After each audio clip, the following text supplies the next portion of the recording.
Welcome to another episode of What to Say It, the podcast to help you fix your marriage.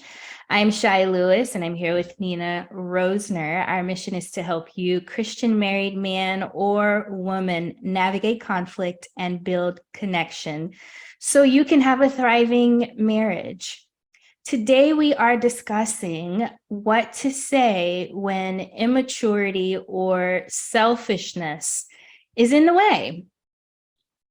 So, Nina, I saw an article recently, I think it was on Politico, and they were saying that this year, 2022, is the year where everyone decided they were tired of all of the narcissists in their lives. And I thought, wow, that's just so funny because, narcissism, when you think about it, is really just a nice way of saying selfishness. Narcissism, we're not, psychologists or anything, but, if you look it up, it's basically just selfishness on level 1,000. Yeah. So I'm wondering what your thoughts are around this whole topic around selfishness and immaturity and even narcissism, if I can say the word, and how it shows up in our relationships. Yeah. So what is the purpose of Jesus Christ, right? Mm-hmm. Thankfully to save us from ourselves, save us from eternal damnation. Well, one of those spaces of damnation is selfishness. When we are selfish, we are not walking in the Spirit. We're not filled with love, joy, peace, patience, kindness, goodness, gentleness, and self-control. We're exercising our flesh, or we're listening to evil, which is really self-motivated. And we're dealing with woundedness within ourselves and within someone else. And it's not an easy thing to deal with, whether it's in ourselves or someone else, especially someone else. And everybody's selfish. Me too. No joke. So we can't really judge ourselves as being more or less selfish than somebody else. But when we run into somebody's area of selfishness where we're not selfish, that's a challenge to interact with, because it takes specific types of interaction. Otherwise, you just get more of the same. Yeah. And we want to talk about that today. That's a really good point. We can be selfish in one area where another person is selfish in another area, but it's all the same, really. And it is difficult to handle when you have to encounter it. And if you're married to it, it can be even more difficult. So today, what we want our listeners to walk away with is the what to say when you're facing this level of immaturity and you want to move forward.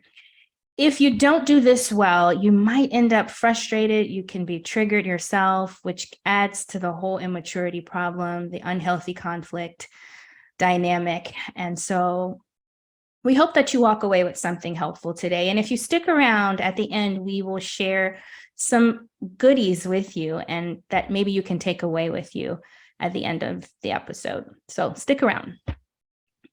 All right.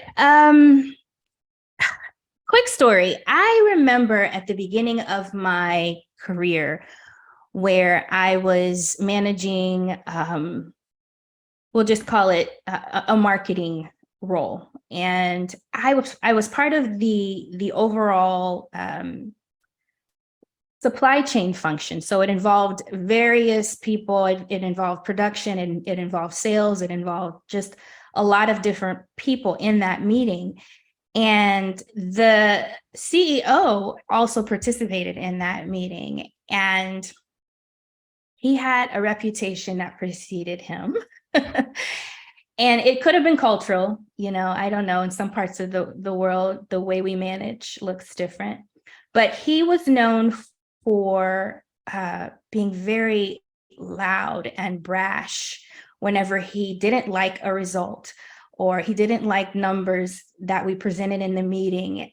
He developed this reputation or this habit of just getting really forceful in his delivery. And I remember I was so young at the time, but it was interesting watching adults in the room cower as if, they were being parented, as if they were children because of his delivery. And I thought, wow, that's not really what I thought being a professional looked like, but okay, maybe that's, how they do things here. But the point I wanted to make is that he was able to get respect, quote unquote, from those in the organization on a surface level. So he was able to get that respect, but behind closed doors at the water cooler, oh my God, the conversations that happened. I remember one guy even saying, this is unacceptable. We don't do things like that here. That's not how you manage people. So there was respect, on one hand, but a lot of disrespect on the other hand. And so I just thought, well, that's very telling of communication and how respect is earned or not earned. So I think I worked for that guy too. Like, who doesn't have a boss story like that? Yeah. It just blew me away because you don't think that kind of thing happens, but it does. And it does. And adults tolerate it. And adults that don't know what they're dealing with at that moment, and adults that are afraid don't know what to do with it. Right. What we're really interacting with in that space is an angry toddler in a 45-year-old's body. Like, we even had a president that had some moments like this, right? Like, they've been on, I'm not saying something out of turn, but because they're all over the internet, right? But you talk about respect, it's compliance. True respect is, I talk about you the same way to your face as I do behind your back. Like, this is who I am about you. Yeah. Compliance is, I'm gonna just stay under the radar here, fly low, man. I don't want to, whatever. And when you're in a relationship with that, and this happens in marriage, right? Like, I talked to somebody last week, and this is the person that you'd be shocked, looking at him. It's like, and I hear this from men frequently, they're afraid of their wives when their wives act like this. And that's a thing that people don't know, but I hear it. And then on top of that, women are like, that's a no-brainer. Women are scared of men that act like this, right? And that seems to be okay culturally for us to feel fear in that space.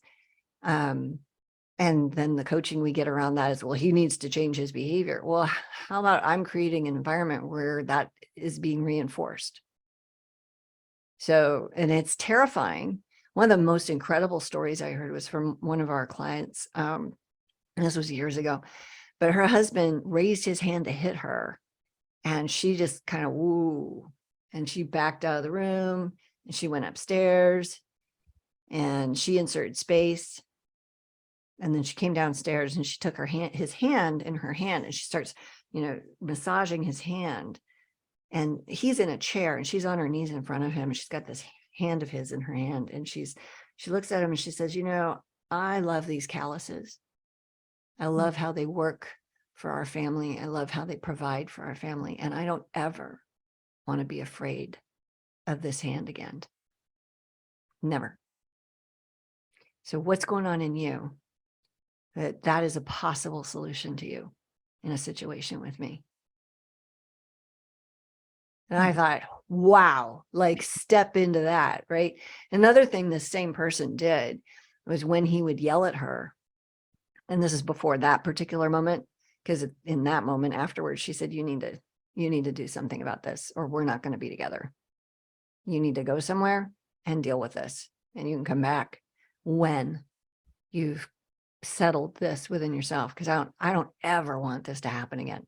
But prior to that, she would step into him when he would raise his voice. She put her arms around his neck while he was yelling, and or put a hand on his shoulder and say, "Hey, baby, I'm wondering if I could talk to you for a moment." Like, she was unflappable in that Mm. space, right?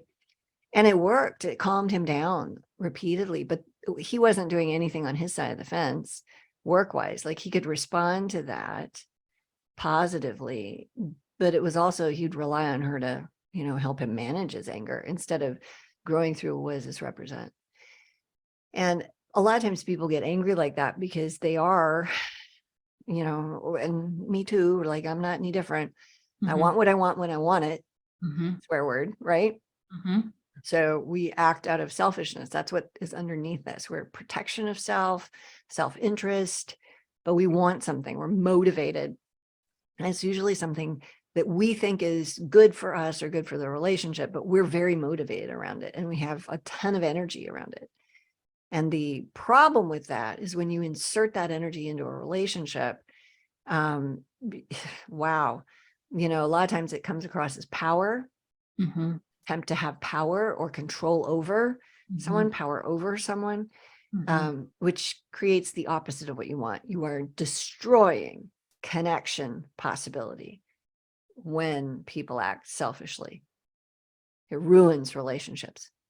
So, what I'm hearing is when you're encountering this level of selfishness, the thing not to do is return it with your own selfishness, but rather create a boundary. Is that correct? So yes, and it depends on the situation, right? It depends on where you're at in your own healing. Mhm. So if you've been triggered, the only hope you have for that particular moment in the relationship is not to make everything worse. And so if you're emotional, yeah, don't engage. That's rule number one. So space is definitely a thing. If you feel like you're physically in danger, don't engage. Because whatever you do that in that moment is going to pour gasoline on that fire. If you're not triggered, which would mean that you're on the high end of healthiness, emotionally, mentally, spiritually. If you're not triggered by somebody else's extreme anger, selfish, whatever, if that's you, if you're able to interact in that space, then sometimes, one of the questions that I've asked is, you seem something. It's not like you to, whatever they're doing, yell at me like this.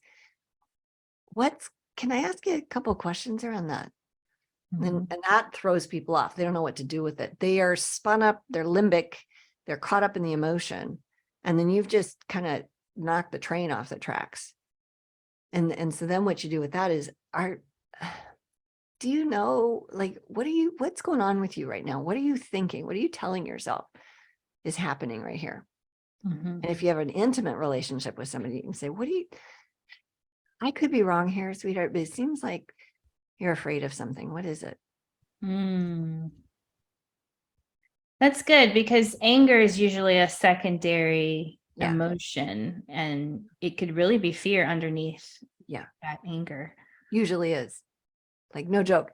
And if you have a relationship where there's some intimacy, you can ask the what are you afraid of question Mhm. and hold on tight, because now you're on this incredible connection. I wish I had a great analogy. It's like a roller coaster. You're now on this path that's going to lead to just incredible intimacy. Like, you're going to have a connection with somebody if you've created safety in that relationship. You Mhm. can ask that question.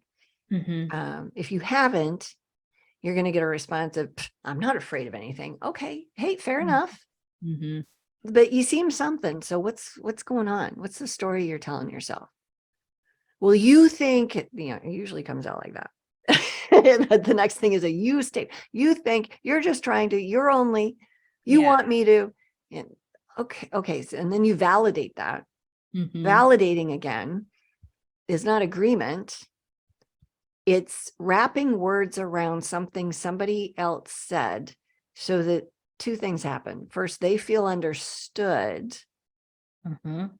And secondarily, there's an input that is going to calm the emotion. Okay. So when you name somebody's emotions, when you normalize someone's emotions, it helps calm that. And it's master's level communication skills. Yeah. Everybody in the universe that studies human behavior says this is the secret sauce of interacting healthfully with other people is, can you validate? And there's some people that are like, well, I'm not going to validate that. That's sin. I'm not going to validate it. It's like, okay, you do you then. Be alone, be unhappy, keep having that conflict. Because if you can't level up into this space, you're going to stay stuck down there with, your elementary, primary school communication skills. You're not going to get the connection that you're looking for, that everybody wants. That everybody wants. And validating isn't agreeing. I think we can't say that enough. People think to validate is to agree, and it's not at all the same. And vulnerability and safety and all of that is necessary to have these conversations that we're talking about. And it is hard to get there when there's been a lot of offense and there's a lot of defense. Safety is hard to reach, but we have an episode around that topic. So if you're interested in learning how to create safety, check out our episode on how to create safety in your relationship. Okay, question for you. In the e-course that we offer, a lot of times wives struggle with coming to the rescue, right? And in terms of selfishness, their goal is to do less. They're doing too much, i.e. coming to the rescue. And one of the things we teach or have taught in the past is to stop doing everything and let things sort of fall apart. If it's too hard, maybe to say, I need help, or can you do more? That's one of the approaches that we've taken. Can you explain why that works often when it's really hard to have those conversations and be vulnerable in that way? Yeah, so I know. Yeah. So the big thing, and has been the big thing since women started working, is that we do more of the housework. Yep. The data around that's pretty solid. That's just a thing. And there's reasons for that. Number one, we see more of it visually. We see more of it. Why do we do that? Because we raise children. Mm-hmm. Okay. And so we understand safety issues differently than men do. Okay. Mm-hmm. They have a higher risk tolerance for safety issues. Like there's a study, most men will let a toddler be within 18 feet of them. It's like, that's a lot of distance. Every mom I know. About what is 18 feet? Yeah. It's a lot. My arm is not that long. Like my toddlers, I had their hand. Like, I got you. Like, Yep. And then you see people with leashes. I used to travel a lot and see people in airports, especially with leashes on these small people. The husbands invariably had long leashes, and the wives had short leashes, or even had the leash. The harness was on the kid, but they had their hand. It's like, it was just funny. But men and women are different in this space. Mm-hmm. Mm-hmm. Really, really different. And part of, and it's not a popular thing to say, that women feel the burden of keeping a house clean differently than men do, but it is true.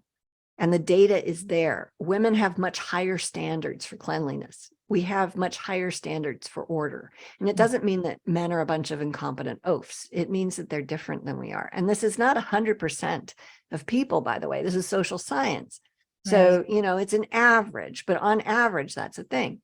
And so what do you do with that? So, first of all, this is just a side tip for the day. Get rid of your stuff. Stop buying stuff. I mean, come on, America, Europe, Western civilization, stop ordering things. Stop it. We don't need more stuff. Like, I'm saying that I'm preaching to myself right here. Go to the library. I need a 12-step from the book addiction I've got, right? So I'm personally not perfect at this, but we have too many things. Yeah. How many Bibles does the average person have in their home? Well, more than one. Well, that's too many, right? There's nations around the world that can't get their hands on the word of God. And Yeah. here we are drowning in luxury with it. Sorry, I'll get off the soapbox. But so you have this inequity thing going on. And so how do you deal with that? How do you deal with it? You have to communicate about it. And so with women, it's like, let's have a realization of, first of all, why are we doing all that we're doing? Who are we trying to keep up with here? Pinterest? For me, it was Better Homes and Gardens magazine. Okay. So let's have an awareness about why are we doing what we're doing? And then can we have reasonable standards for ourselves and the other people in our life? You know, I had somebody that has, criticized the way that I decorate, and I don't care because I'm from the Northwest and it reminds me of home. It's very masculine. It's den-ish. It's Northwestern. It's cabin, antiques and big, massive furniture. It's like, if you've watched Yellowstone, that's my home. I love that. I'd live in a log cabin if I had one, but I'm in a suburban house. So, but that's what I like, right? So the people that I have in my life understand me and understand that. And I've told a couple of friends of mine, if you want to see my house, I need about a month. If you want to see me, come on over. And I don't live in a train wreck. I do have standards, and I wanted my kids to understand that order is a godly thing. Everything should be done in a fitting and orderly way. Absolutely. But I didn't obsess about it. And I do not regret any of that. None of it. And I've had people here, and the people that love me don't care about my house. Right. So when we think about what am I doing and why am I doing it? Well, am I working this job because I need this income and because we like this standard of living? And am I stressing myself out with PTA meetings and being room mother and all this stuff while I'm working so that what? Why? Right. Does your kid want you doing that? Or does your kid want you to have some peace so you can not be stressed for the 28 thing, because they're involved in soccer and you got to get them to practice. And, kids don't care about all this stuff. They want us. We have a limited amount of time with these little people that when they want to actually be with us, when they want our attention. When they get into older grades, they have their friends and they want to be with their friends. And they get older, they have their own life. Like this small amount of window where we get to be with them and they actually want us around, right? Yeah. And then I'm not saying your kids don't want you around when they get older, but it's different. It's different. Yeah. Yeah, it's a lot different. And so why are we doing all these things? And so then can we say, am I the one that's being selfish? Wow. I know, right? Like that's probably going to make all of our listeners go away right there. But that's a good question to ask. Am I being selfish in how I want to look to other people? Am I being selfish in how I want to be perceived? Do I want to be popular with the moms at my kids' school? Like, I don't know why that would be a thing for anybody, honestly. Like, for real. Like, let's all grow out of junior high and popular contests. Like, who cares? Nobody does. Well, people still do it as adults, but if we're doing that as an adult, we need to realize we're not an adult in that space. I'm so sorry. Wow. There's so many levels to this, but what I hear you saying is it really comes down to what's going on within us. When we want to point the finger at someone else, whether it's our spouse or whomever, in an attempt to expose their selfishness, perhaps God is showing us it's actually us that needs the evaluation. So that's deep. It's both. It's always both. So for me to jump to, well, you're this and you're that, and you never, and you always, and you're so selfish. Like if that's my go-to, and I'm criticizing that person for the, 2 hours once a week that they do XYZ, when I've got, oh, wait, That sounds like it's in Matthew. I'm pointing a finger and I got, planks in my own eye here, right? So I not just people are gonna like drop like flies off of this, but it is true. We have planks in our own eyes. And so what do we say to ourselves? Well, my question is always, Lord, what am I not seeing? Like, why does this particular thing make me so upset at this person? And usually it's some deficit within myself. I'm being selfish about something, trying to hold on to something, fighting for what I want, when I want it. Well, what is that about? Well, it's usually a deficit of love or acceptance or a feeling of rejection or something like that I have not processed with God. And so that would be the place to start, is that steps process that we recommend so highly in our training, where we interact with the Lord around our emotions and what does he have to say about it. And then we take responsibility, because that is the number one thing to get us out of selfishness. Selfishness is a victim mentality. Even if it doesn't look like it on the surface, it is. And so a leader's mentality, yeah, there's self-care, but that's not selfish. I know as a leader, if I don't take care of myself a certain way, if I don't put my own air mask on, I'm not going to be of use to anybody around me. I know that. So I'm going to do the things that are basic to take care of myself. Am I going to luxury do things every day of the week? Probably not, because that then crosses the line over into selfish, right, versus self-care. But as a leader, if I have a leader's mindset, I'm going to look to myself. I'm going to take responsibility first. I'm going to take care of myself. I'm going to take responsibility, and I'm not going to be quick to blame. I'm going to be quick to look at myself and have that conversation with the Lord. And when I'm dealing with somebody else's selfishness, they're usually launching you this and you that's at me, right? And so how do I deal with that? Well, it's pretty simple. Well, I can see that's important to you. So, and you're pretty upset about it. Okay. Well, aren't you going to explain yourself? No, I'm not. I understand how you feel about me. Thank you for letting me know. Like, I'm not even going to engage with that. We don't engage with evil. Because if you argue with evil, if you justify, if you get trapped, it's a trap. You don't want to play that game. Stop feeding the enemy. Don't play. Wow, so good. I'm so glad you mentioned self-care also, because I do think the culture pushes that, but that's different than selfish. I think we need to make sure our listeners understand it is okay to take care of yourself, do the basics, even have a hobby or two to fill your cup. That there's nothing wrong or sinful about that. We're talking about the selfishness that is getting in the way of us showing up with God's best and loving others the way he's called us to. So we hope what we've talked about today has been helpful for you. Selfishness is something we come into the world with and we will exit with as well. So we'll be dealing with it throughout our lives. So if you want to learn more about how to deal with this as well as other difficult situations, check out our website, greaterimpact.org. We have a free PDF you can download called 5 Tools for How to Stop Walking on Eggshells. And we also have other episodes for you on this channel that you can view in your free time. And yeah, if you learned something today, our only ask is that you do something with it and move forward in your relationships. Thanks for joining, and we'll see you next time.